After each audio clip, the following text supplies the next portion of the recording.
En las reflexiones que hacemos sobre la muerte de nuestro Señor Jesucristo, podemos pensar en la traición de Judas, por ejemplo, ¿verdad?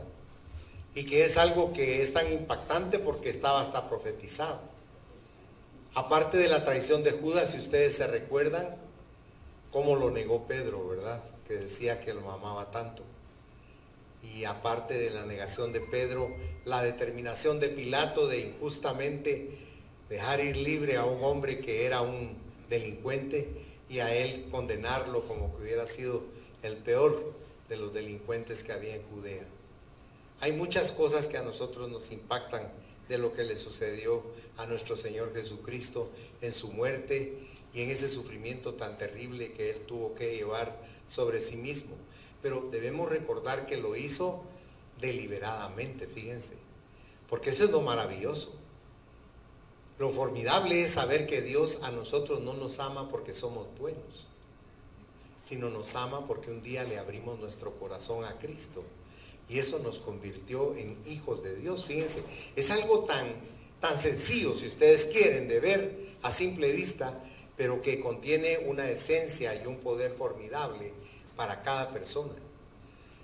Porque Salomón fue un hombre que habló sobre la muerte. ¿Se recuerdan que en Eclesiastés, en el capítulo 7, yo siempre lo cito en los funerales, porque allí habla Salomón precisamente de lo que es la muerte.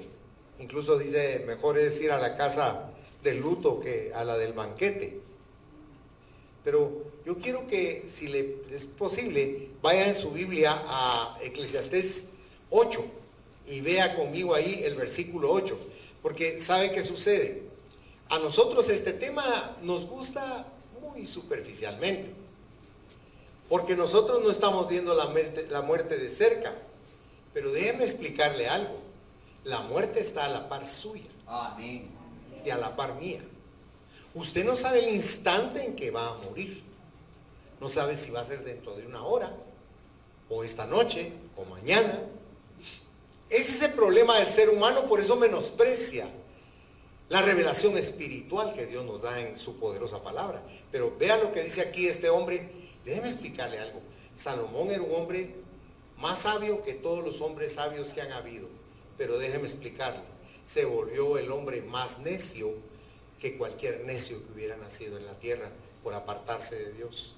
Mire, dice aquí en el capítulo 8, versículo 8, dice: no hay hombre que tenga potestad sobre el espíritu para retener el espíritu, ni potestad sobre el día de la muerte, y no valen armas en tal guerra, ni la impiedad librará al que la posee.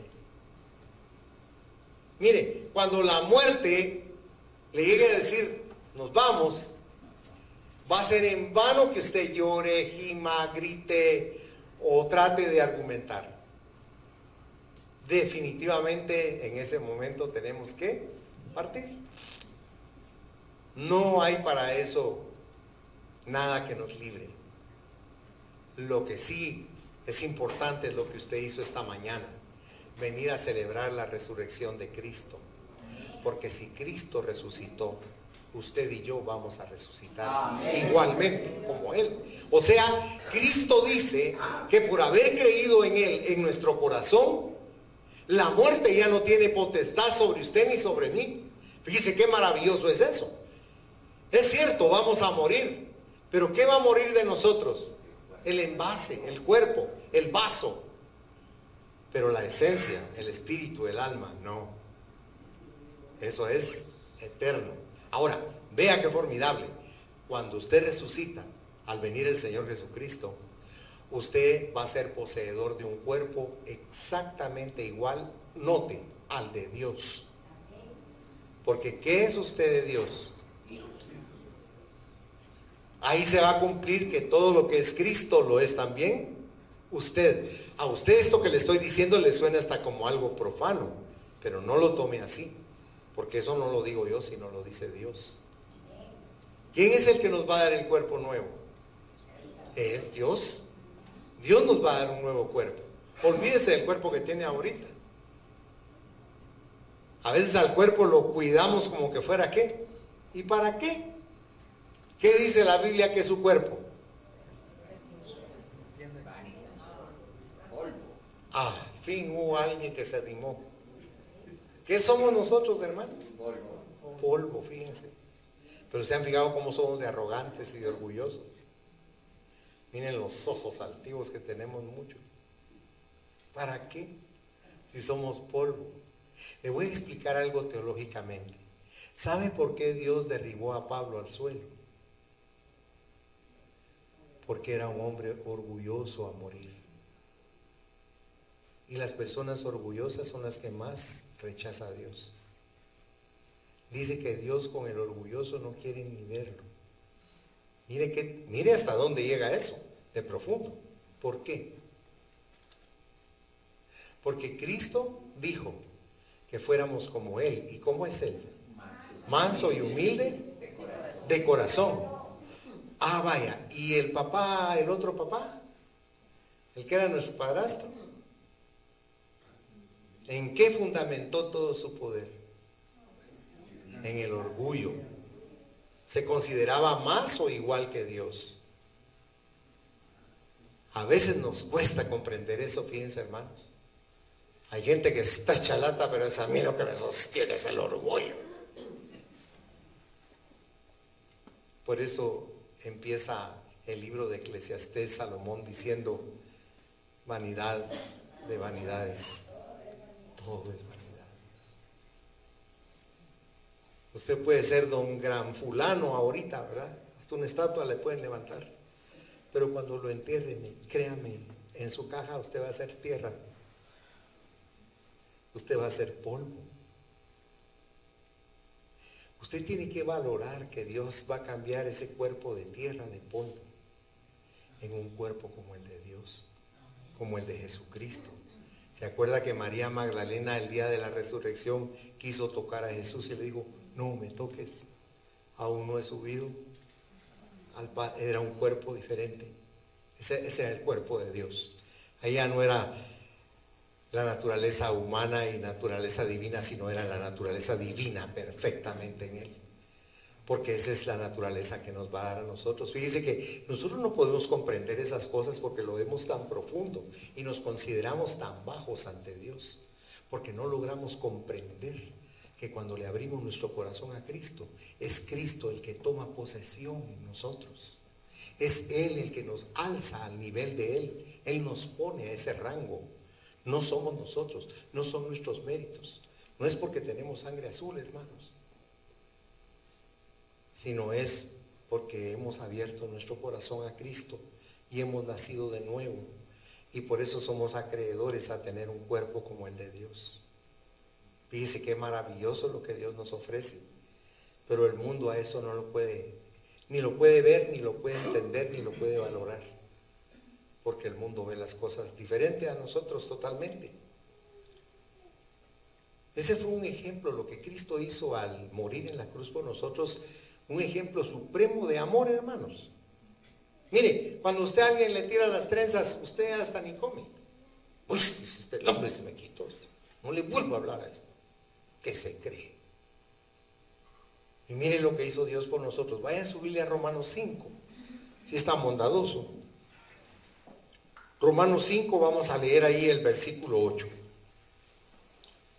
Dice la palabra: mas Dios muestra su amor para con nosotros, en que siendo aún pecadores, Cristo murió por nosotros.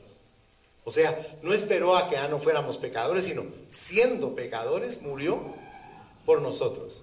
Porque Él esperaba que un día íbamos a creer que no consistía en que nosotros íbamos a cambiar de tal forma que ya no íbamos a pecar. No es así el cristianismo. El cristianismo consiste en que nos arrepintamos y que le pidamos perdón a Dios. Cuando usted encuentra gente religiosa en el cristianismo que cree que ya no peca o que cree que es mejor que los demás, esa gente está en el puro suelo, hermanos. Todos necesitamos todos los días clamarle a Dios que nos perdone, que nos limpie.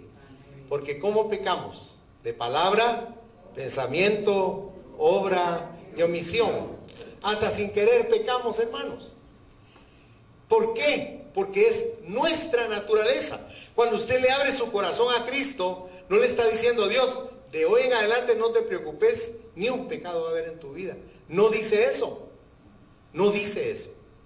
Está diciendo que si usted cree en Él, que si usted cree en Él al extremo de confesarle sus pecados y saber que Él lo va a perdonar y lo va a limpiar, eso va a permitir que usted tenga un tipo de vida diferente al que tiene. Porque va a entender que no es su esfuerzo y que no es el peso del pecado sobre sus hombros, sino eso ya lo llevó Cristo en la cruz del Calvario. Amén. ¿Por qué cree usted que Dios le decía a la gente que David tenía un corazón conforme al corazón de Él? ¿Era David menos pecador que nosotros? No. No. Entonces, ¿por qué tenía el corazón conforme al corazón de Dios? Porque era capaz David de hincarse y decirle: Señor, no cambio, Señor. Vuelvo a cometer el mismo pecado. Por favor, perdóname, Señor. Eso amaba de David. Que David reconocía que se había equivocado, que había pecado, que estaba haciendo malas cosas. Y nosotros somos así, hermanos. Amén. Por eso, cuando usted se apoya en la oferta que le hace Dios de llevar Él todas esas cosas por usted, es pecado que no lo aceptemos, fíjense, porque no nos cobra nada. Lo hace por puro amor, por ese amor que lo mueve a Él. Bendito sea su santo nombre. De manera que esta resurrección tiene para nosotros tres grandes garantías. La primera, la garantía de nuestro Salvador. Vamos a ir nuevamente a 1 Corintios 15, vamos a estar ahí, y vamos a leer los versículos del 1 al 7. Si fueran tan bondadosos, y con todo respeto les ruego que le pongan atención. Dice: además os declaro, hermanos, el evangelio que os he predicado, el cual también recibisteis, en el cual también perseveráis, por el cual asimismo, si retenéis la palabra que os he predicado, sois salvos, si no creísteis en vano.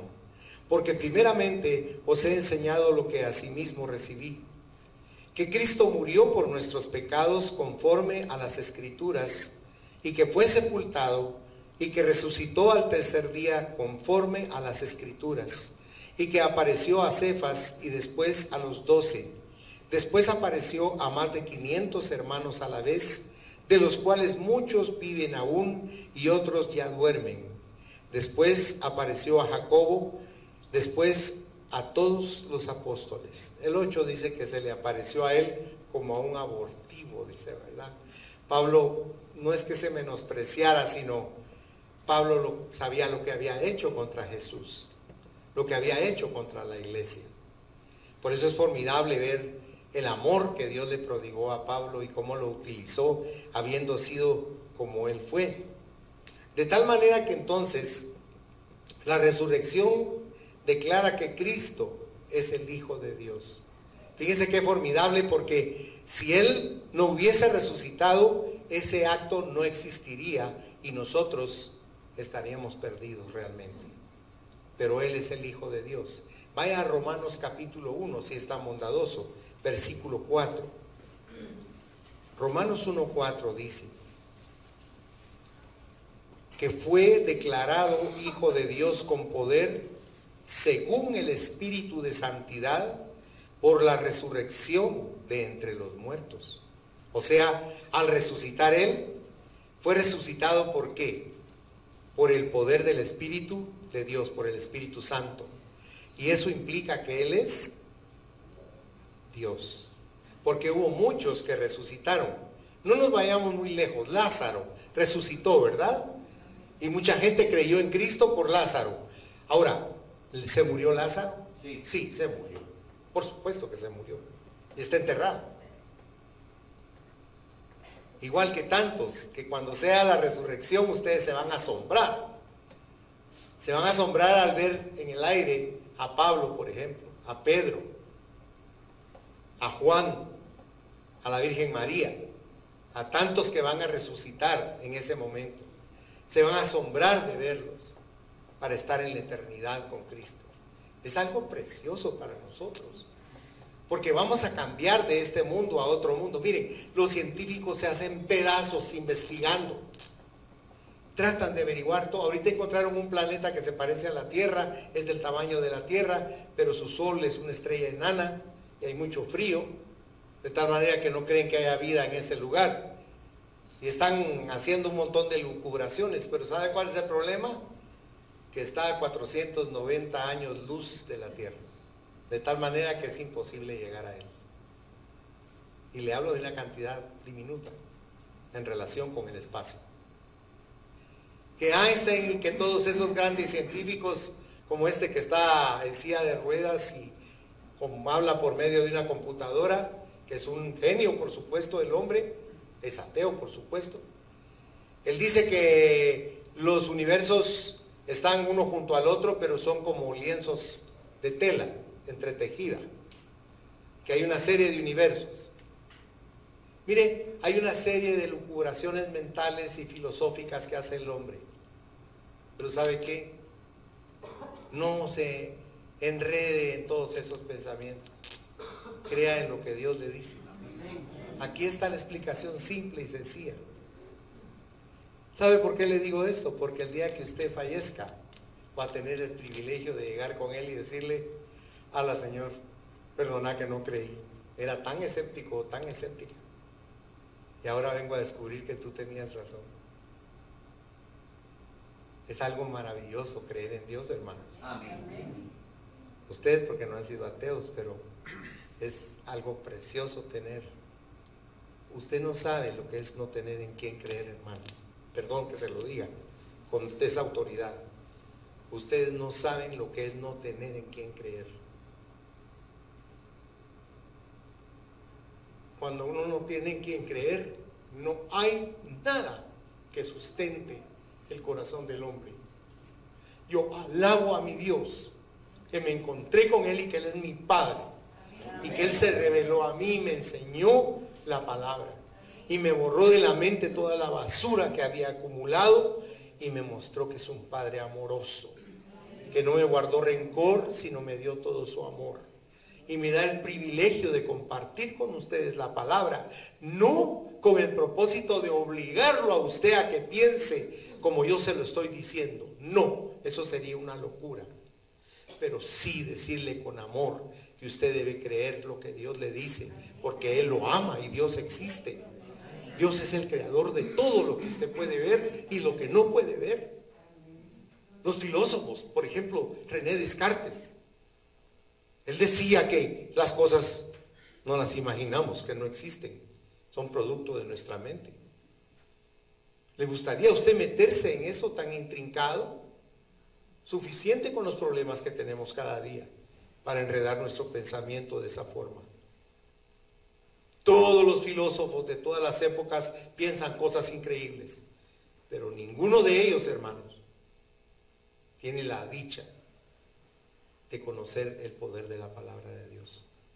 Porque la palabra de Dios nos saca de la ignorancia, nos saca del error, nos saca del egoísmo de nuestro corazón. Y nos revela y nos enseña el poder infinito de ese amor que Él tiene por nosotros. ¿Por qué iba a encarnarse Cristo en la tierra? ¿Por qué iba a rebajarse a ese nivel? Déjeme que le haga una pregunta. ¿Sería usted capaz de dejar su casa voluntariamente, renunciar a toda su ropa y sus zapatos e irse a vivir a la Limonada 3 años y medio y vivir exactamente como vive esa gente, en una favela, en una Limonada, en esa miseria, en esa pobreza? ¿Sería usted capaz de hacerlo? No lo hacemos, hermanos, no lo hacemos. Pero estamos hablando de algo muchísimo más grande, de algo superlativo, de un Dios que dejó el lugar divino donde estaba para venir a esta tierra de pecado, de muerte, de degradación, de suciedad, y vino y se encarnó y se volvió como un ser humano. ¿Por qué? Porque nos ama, por el amor que siente por nosotros. Nosotros nos creemos mucho, como dicen los patojos. Pero como decía aquel de la tele, no somos nada, hermanos. ¿De verdad? No somos nada. Pero en Cristo somos hijos de Dios. Amén. Es precioso. Alabado sea Dios. Alabado sea Dios. Cómo le agradezco a Dios poder compartir con ustedes la palabra, hermanos. Es algo tan maravilloso conocer. Todos los conquistadores que usted conoce en la historia de la tierra, todos no pudieron conquistar la muerte. Todos están muertos. Todos los reyes de la tierra, los grandes reyes de la tierra, ahí están sus tumbas. No pudieron vencer a la muerte. Porque eso es algo invencible. Pero si yo le dijera que usted venció a la muerte, ¿usted qué diría?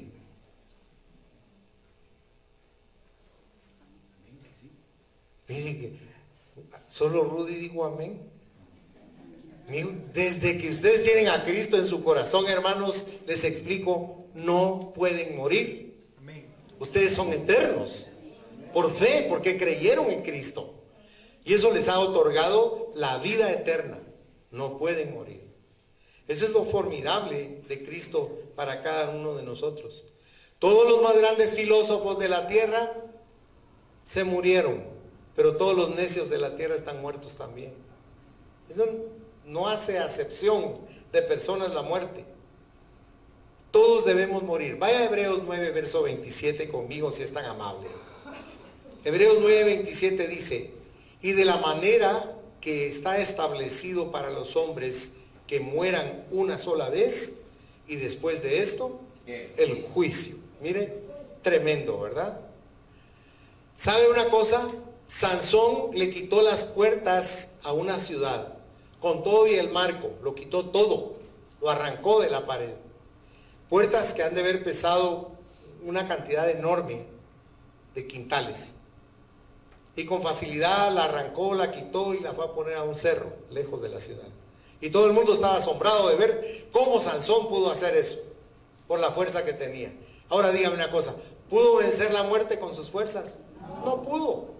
Se murió, igual que todos. No hay uno que quede con vida.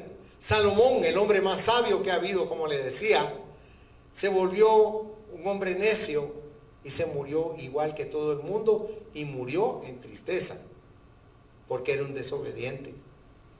Derramó toda la bendición que Dios le había dado en tierra, echó al drenaje todo lo que Dios le había dado. Y él se lamentó profundamente de eso. Alguien me podría decir, pero en Matusalén, ¿cuántos años vivió Matusalén?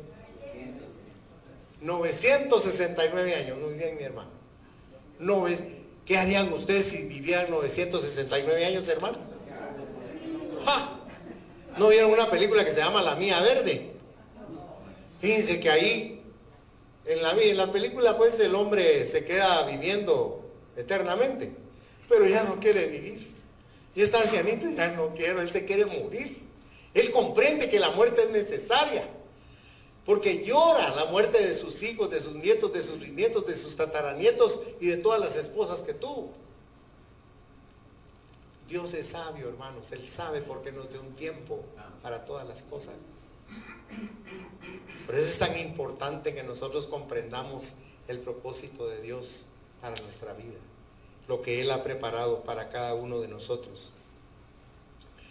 Solo Cristo es el único que ha regresado de la muerte.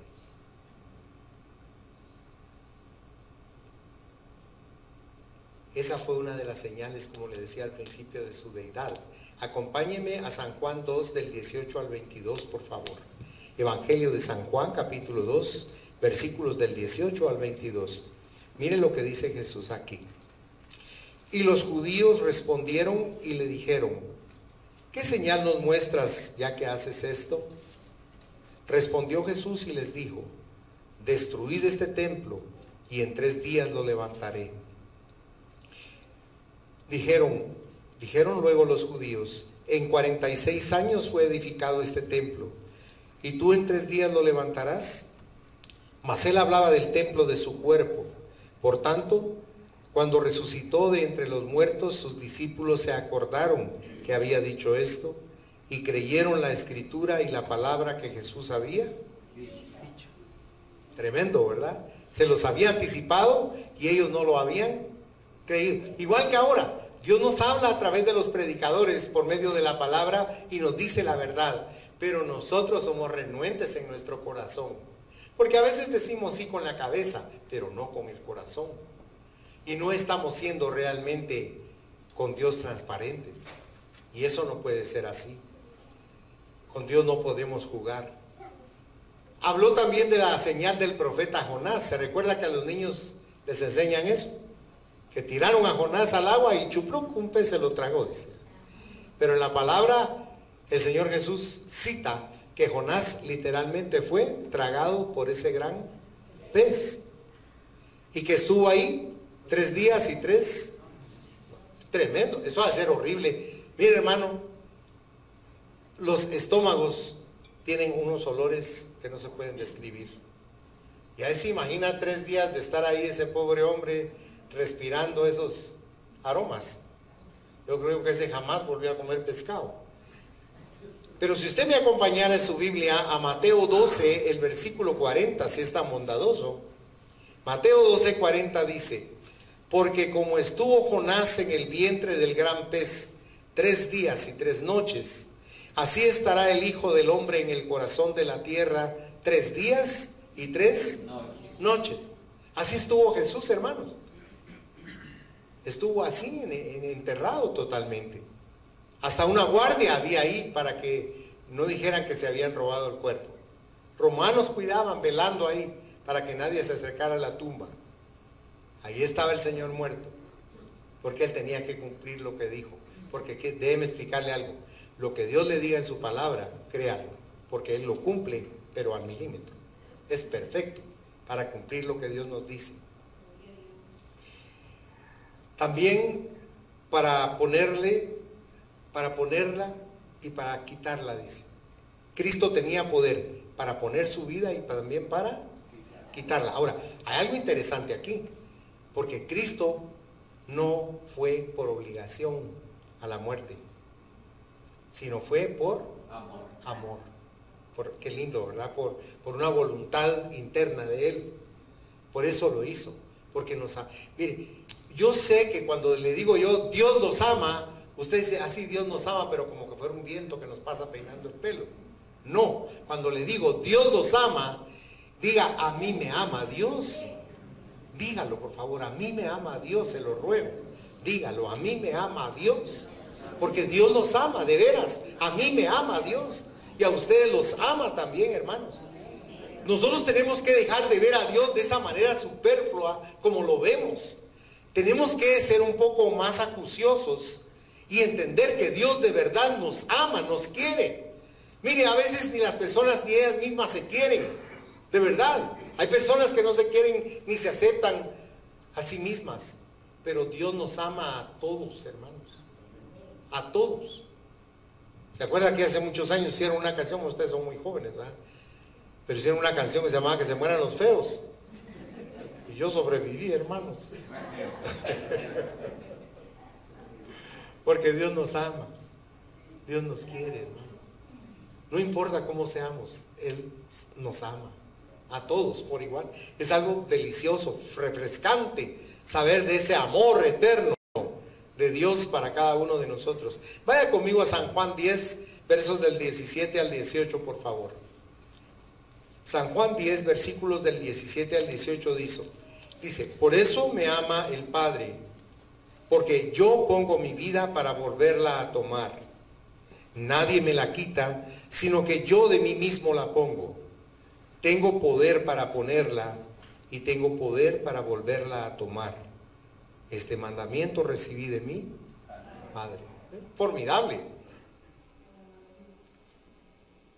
Déjeme que le pregunte algo. ¿Se recuerda cuando el Señor Jesús fue a Getsemaní porque era la noche en que lo iban a tomar? ¿Qué reacción tuvo Jesús? ¿Se recuerda? No quería ir. ¿Se recuerda que les dijo a aquellos 3 inútiles, Oren porque necesito que me apoyen en oración ahorita. Mi alma está afligida hasta la muerte y hasta sudó gotas de sangre porque no quería ir. ¿Se acuerda la oración que le hizo al Padre? Le dijo al Padre: Padre, si es posible, que no vaya a la cruz y a esa tortura que me van a hacer. Pero ¿qué le dijo al final? Pero que no se haga mi voluntad, sino la tuya. ¿Por qué cree que hizo eso? Porque nos ama. Yo le soy franco, yo me hubiera ido. Bueno, yo no soy Jesús, ¿verdad? Pero yo le he dicho: I'm sorry, my Lord. Pero y me hubiera ido, hermano. Yo creo que ustedes me hubieran acompañado. Amén. Sí, hermano, porque solo Jesús puede hacer eso, ¿sí? Solo Él nos ama de esa manera, de poder poner su vida por nosotros. Es que mire, cuando usted comienza a descubrir que Dios lo quiere a usted, así como usted es de caprichudito y desobediente, dice usted: de verdad, qué amor el que tiene Dios. ¿Cómo nos puede querer tanto? Nos puede amar de esa manera tan preciosa. La segunda garantía es de nuestra salvación. Somos salvos, y eso es por creer en nuestro Señor Jesucristo. Si usted va conmigo a 1 Corintios 15, le rogaría que leyéramos primero los versículos del 17 al 20. Dice la palabra: y si Cristo no resucitó, vuestra fe es vana, aún estáis en vuestros pecados. Entonces también los que durmieron en Cristo perecieron. Si en esta vida solamente esperáramos en Cristo, somos los más dignos de conmiseración de todos los hombres. Mas ahora Cristo ha resucitado de los muertos, primicia de los que durmieron es hecho. Porque miren lo que dice el verso 12. Pero si se predica de Cristo que resucitó de los muertos, ¿cómo dicen algunos entre vosotros que no hay resurrección de los muertos? ¿Qué quiere decir eso? Que en esa época ya decían que Cristo no había resucitado. Decían que Cristo no resucitó, que eso no era cierto. Por eso Pablo les está fortaleciendo su fe y diciéndoles que están equivocados. Luego dice en el verso 13: porque si no hay resurrección de muertos, tampoco Cristo resucitó. Y si Cristo no resucitó, vana es entonces nuestra predicación, vana es también vuestra fe. Y si somos hallados falsos testigos de Dios, porque hemos testificado de Dios que Él resucitó a Cristo, al cual no resucitó, si en verdad los muertos no resucitan. Porque si los muertos no resucitan, tampoco Cristo resucitó. Y nosotros sabemos que Él en este día resucitó. Bendito sea su santo nombre. El Señor resucitó. Por eso los temerosos sís que nos deja aquí Pablo es que si todavía nosotros estamos en nuestros pecados, o que si no tenemos perdón absoluto, o si estamos eternamente culpables, o si los muertos han perecido para siempre, o que cada enfermedad es mortal y que no hay salvación para nadie. Pero la realidad es que en nosotros hay gozo, hay esperanza y hay fe. Y eso lo hace el Espíritu Santo, porque es Él el que entra en nosotros y nos permite creer, a pesar de que nuestra mente es un motor que trabaja a una velocidad increíble, razonando y queriendo poner las cosas en orden y haciendo un montón de cuestiones para estar seguro de lo que está oyendo. Pero yo le digo algo: cuando el Espíritu de Dios entra en usted, hay algo que se mueve en su interior para que usted pueda creer en lo que Dios le dice, para que pueda tener fe en lo que es la palabra santísima de Dios.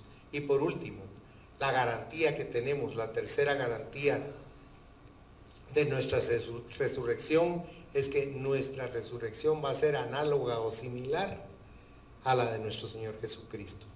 Esa es la tercera garantía, que como Él resucitó, así lo vamos a hacer nosotros. Si me acompaña a 1 Corintios capítulo 15 y leemos ahí los últimos versículos del 20 al 23, dice: mas ahora Cristo ha resucitado de los muertos, primicias de los que durmieron es hecho.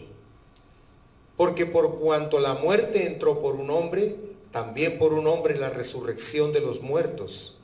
Porque así como en Adán todos mueren, también en Cristo todos serán vivificados, pero cada uno en su debido orden. Cristo las primicias, luego los que son de Cristo, ¿en cuándo? Dice ahí. En su venida. En su venida. Es lo que nosotros estamos esperando realmente ahora mismo. La resurrección de los cuerpos en Cristo. ¿Sabe una cosa? El rapto de la iglesia y la resurrección es algo que aún los mismos cristianos no lo logran aceptar 100% como una realidad para su vida, pero aunque no lo hagan, así es. Porque cuando el Señor regrese por su iglesia, créame que no va a estar preguntando, ay, aquella hermanita era tan fiel. No faltaba a la iglesia, no. Ahí el que esté amando la venida del Señor va a ser arrebatado. Va a ser arrebatado. ¿Sabe cuál va a ser lo terrible? Si usted está ahí viendo el arrebatamiento y usted se queda, ¿qué va a hacer, hermano? ¿Sabe qué dice la Biblia? Ahí será el lloro y el crujir. Porque sabemos lo que nos espera. Porque la única forma entonces de poder ir con el Señor va a ser que nos corten la cabeza. De otra forma no. Por eso, ahora que podemos, preparémonos para el rapto, para que en el momento en que el Señor venga, nosotros nos vayamos. Mire, usted no tiene que hacer ningún esfuerzo, es Él el que nos va a llevar. Pero tenemos que estar de acuerdo con la palabra de Él, para que en el momento del rapto nos podamos ir con Dios. Tenemos que estar amando la venida del Señor. Yo le he contado que a los niños de la escuela dominical, Magda les estaba hablando del rapto. Y los niños les gustó eso del rapto. Y había una nenita canchita muy linda que le dijo, Magdita, sí, le dijo, qué lindo el rapto, le dijo, sí, pero todavía no, le digo. ella quería crecer, jugar con sus muñecas, ir al colegio, hacer muchas cosas. ¿Saben una cosa? Así somos todos. Hubo un rey que se llamó Ezequías, que obedeció a Dios. Pero en el momento en que Dios le dijo, Ezequías, has sido excelente como hijo, como rey, me has agradado. Uy, vas a estar conmigo en el paraíso. ¿Sabe qué hizo Ezequías? Se volteó a la pared y lloró amargamente. No, yo he sido bueno, me lo acabaste de decir. ¿Por qué me vas a llevar? Tan chula que es la tierra. Además, aquí sigo siendo el rey. ¿Me entiende? Estamos anclados, amamos esto porque no nos preocupamos por amar lo que no vemos. Tenemos que amar la venida del Señor, tenemos que amar a Jesucristo, tenemos que amar el Evangelio porque es la fuente de fuerza en nuestro corazón para darnos fe, para creer, para estar preparados en el momento en que Él venga, de que vamos a ir a un mejor lugar y que vamos a reunirnos con nuestros seres amados que nos están esperando. Mire, usted aquí llora por su ser amado y se lo digo con todo respeto. ¿Usted cree que su ser amado de arriba está llorando por usted? No. Ni se quiere acordar de usted. Sí, hermanos, ¿para qué se va a acordar de usted? Tristezas quesaltecas. No. Allá está nuestro ser amado feliz, diciendo cuando esta persona venga aquí va a ser feliz igual que yo. Y ahí nos vamos a estar gozando todos con ellos. Nosotros somos los que jirimiqueamos aquí. Ellos están felices allá porque están con Dios. Llegaron a la meta, pues. Nosotros todavía vamos en camino. Y hubiera como le digo al Señor que ya me quisiera echar mi viajecito. Es que, mire, si usted entendiera lo que dice la palabra, el domingo pasado se lo dije, dice que son cosas que Dios ha preparado para los que lo amamos, pero dice que son cosas que ningún ojo humano ha visto, ningún oído ha escuchado lo que se escucha ahí, ni en el corazón ha subido ninguna de esas cosas. Por eso usted cree que alguien que murió, que le digan, ¿te querés ir de regreso a la tierra? No, dice, todos los testimonios de las personas que han vuelto a vivir dicen que no quieren regresar a la tierra. ¿Y sabe qué? Tienen razón. Solo alguien que no conoce verdaderamente al Señor querría regresar a este lugar de tormento, de sufrimiento. Mire, le pongo un ejemplo. Ahorita usted ya está afligido por el reloj. Y el que debe estar afligido soy yo, porque si me tardo me cobran más. Pero aquí es Dios el que manda, ¿verdad? O sea que ahora se aguanta.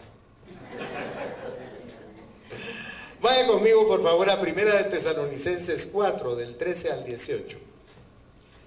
Primera de Tesalonicenses 4, del 13 al 18 dice, mire cómo es Pablo de especial para Dios. Dice, tampoco queremos, hermanos, que ignoréis acerca de los que mueren, de los que duermen, dice, son los muertos, ¿verdad? Acerca de los que duermen, para que no os entristezcáis como los otros que no tienen esperanza.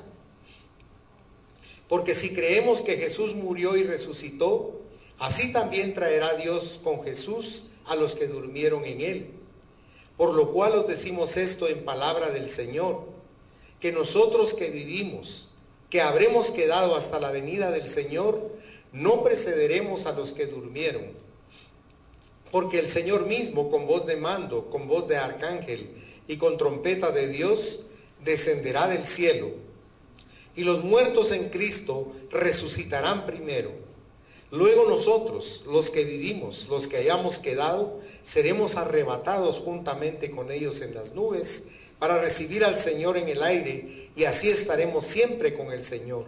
Por tanto, alentaos los unos a los otros con estas, dice, palabras. Seremos semejantes a Él y no habrá más muerte, ni más espera, porque vamos a estar reunidos todos. Ojalá todos podamos estar ahí. Amén. Eso sería algo maravilloso, algo precioso. Para concluir, les ruego que descansen en estas tres grandes garantías que nos da Dios. Primero, en nuestro Salvador. Segundo, en nuestra salvación. Y tercero, en nuestra resurrección similar. Porque como Cristo resucitó hace 2000 años y que celebramos este día, así lo seremos nosotros también. Es importante que en su corazón guarden esa esperanza y ya no vean la muerte de las personas como la hemos visto siempre. Cierren sus ojos, por favor. Padre nuestro que estás en los cielos, ¿cómo te agradecemos la palabra que nos dejaste escrita, revelada misteriosamente y develada de una manera preciosa por Jesucristo a través del Evangelio, para que podamos descubrir esos secretos maravillosos que tú has guardado por la eternidad, pero que por tu infinita misericordia nos has revelado a nosotros, tus hijos y tus hijas. Yo te ruego en esta mañana que la paz que sobrepuja nuestro entendimiento humano llene la mente y el corazón de cada uno de los presentes en este lugar. Te pido, Señor, que en esta mañana el Espíritu Santo les pueda revelar que no deben tener miedo a la muerte, que deben estar seguros de que ellos son elegidos, escogidos por ti como tus hijos y tus hijas, de tal manera que son como Jesús. Nos has hecho igual a Cristo y Él es nuestro hermano mayor. Te ruego que ellos puedan comprender el privilegio tan grande que tenemos de ser tus hijos y tus hijas, y que tenemos tu palabra para fortalecer nuestra fe cada día más y esperar de ti lo que anhela tanto nuestra alma, porque esta tierra lleva un camino de destrucción que no puede detenerse jamás y se va a llevar a cabo, Señor. Pero nosotros no hemos sido puestos para ira ni para destrucción, sino tú vendrás por nosotros y esperamos tu venida para el rapto, para poder llegar a ti y estar así siempre contigo por toda la eternidad. Por eso te pido que esa palabra de esperanza y de bendición llene todo el ser de mis hermanos, bendiciéndolos en el nombre del Padre, del Hijo y del Espíritu Santo, y que ellos puedan, Señor, digerir en su espíritu esta palabra que tú les has enviado por mi boca como tu sirviente, para que ellos puedan fortalecerse, para que puedan tener gozo, para que vean la vida de una manera diferente y para que sepan que tú los amas desde la eternidad. Que la bendición del Padre, del Hijo y del Espíritu Santo se derrame como lluvia sobre sus vidas, es mi deseo. Amén, Señor, y amén. Que Dios los bendiga ricamente, mis hermanos.